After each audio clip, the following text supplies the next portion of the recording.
एक तरफ झिंगुरों की आवाज़ तो दूसरी तरफ कल कल निनाद करती हुई मारेवा नर्मदा नर्मदे हर शारदे किराना माँ शारदे क्लॉथ स्टोर शारदे। तो मित्रों कापा खूबसूरत गांव से हम निकले। फिर फड़की हमको आगे पड़ा, वहाँ पे एक आश्रम था तपस्या गिरी, एक जूना अखाड़े की साध्वी थी, उन्होंने हमको चाय वाय पिलाई, भोजन का भी पूछा, उनका धन्यवाद देते हुए हम आगे बढ़े। और ये हमारी नर्मदा परिक्रमा का एक्चुअली सबसे टफ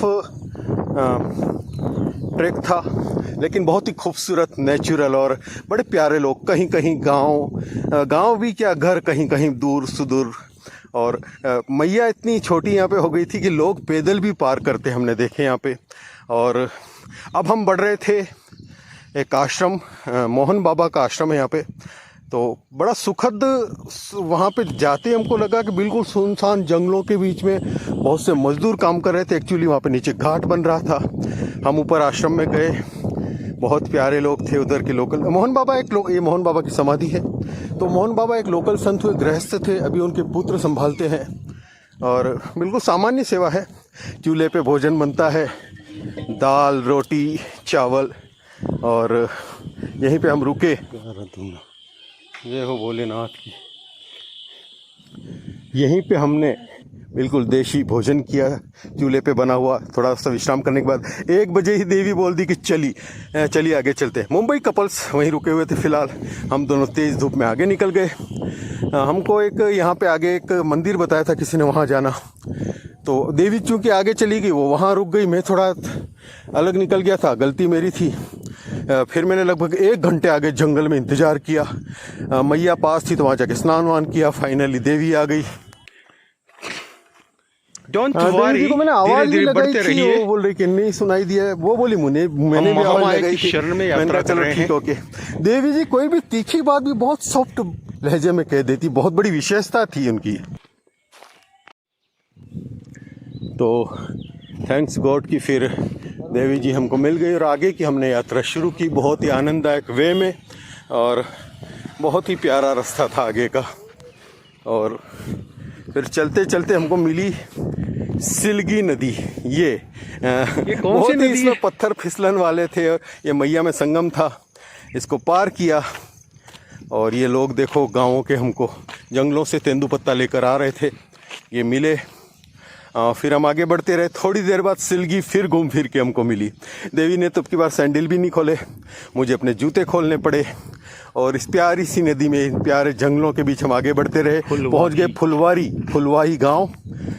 और ये लोग हमारे साथ साथ चल रहे थे। सिलगी नदी फिर मिली हमको तीसरी बार, उसको पार करके।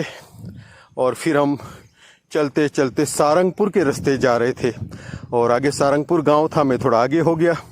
और सारंगपुर गांव में ही हमारा नाइट स्टे हुआ, बड़ा प्यारा। जब लगभग 4:30 बजे हमने आगे की यात्रा शुरू की तो बहुत ही एक दृश्य था तक। उसी समय एक श्यामा गाय ने बच्चे को जन्म दिया था। ये बहुत शुभ दर्शन होता है। वहां से फिर हम आगे बढ़े। सीता मन बसिया, हाँ चाय के लिए रुकते। विकट रूप धरी लंक जरावा, हाँ काली बनती। पत निरंतर हनुमत बीरा, मन क्रम बचन ध्यान जो लावे। तिनके काज सकल तुम साजा, सोई अमित जीवन फल पावे। देवी जी काफी फास्ट चल रही हैं आज, ये सूर्योदय हो चुका है। तो मित्रों सारंगपुर से लगभग 4:30 बजे सुबह चलने के बाद रोड से खूबसूरत नज़ारों के बीच गुजरते हम पहुंच गए सूर्योदय के आसपास कनेरी। तो ये रोड आ गया यहाँ से। कनेरी एक्चुअली छोटा सा गाँव है, लेकिन यहाँ का बहुत ही महत्वपूर्ण स्थल। यहाँ से चारों तरफ के रोड मिलते हैं। मॉर्निंग टाइम पे है तो हम आगे निकलेंगे। इधर जाना हमको आज यहाँ पे हाट लगने वाला था दिन के समय, लेकिन हम चूंकि मॉर्निंग में थे इसलिए रुके नहीं। और यहाँ से एक मिस्टेक हुई कि मैंने और गांव वालों ने अधिकतर कहा कि आप इस रास्ते से जाओ, तो जो जोगी टिकरिया किनारों होके रास्ता अच्छा बताया ना, शॉर्टकट भी था। लेकिन देवी ने कहा नहीं, उधर से चलेंगे रोड से बाहर से। तो देवी जिद में उधर निकल गई और मैं इधर निकल गया।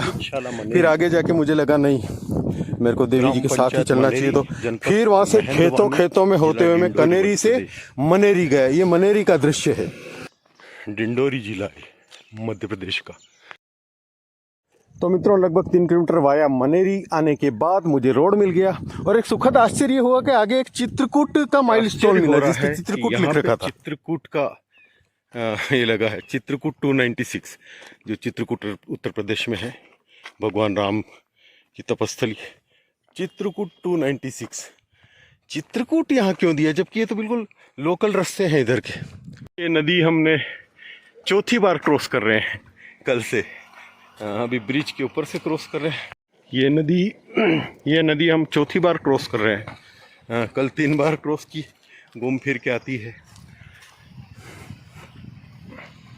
2 मुंबई वाले साथी लगता अलग रूट पे निकल गए हैं और किनारे के रूट पे गए हैं, और किनारे का रूट बहुत ज़्यादा पत्थर वत्थर, उससे मेरी एड़ियाँ भी घायल हो गई थी। मित्रों देखो, ये मैंने दूर से ही पहचान ली है। मेरे हिसाब से सब बैल ही है, इसमें कोई गाय नहीं है। कोई हाट बाजार होगा शायद, वहाँ बेचने जा रहे होंगे या जो भी हो, या कहीं चराने जा रहे होंगे। क्यों भैया, सब बैल है, सब बैल है, कोई गाय नहीं है। अरे यार मेरा अंदाज से ही निकला, मैं वहीं से सोच रहा था कि इनकी चाल से लग रहा सब बैल है। तो कहाँ जा रहे हो इनको लेके? नर्मदा मैया। क्यों? अच्छा, बेचने के लिए। जय हो। सो अवसर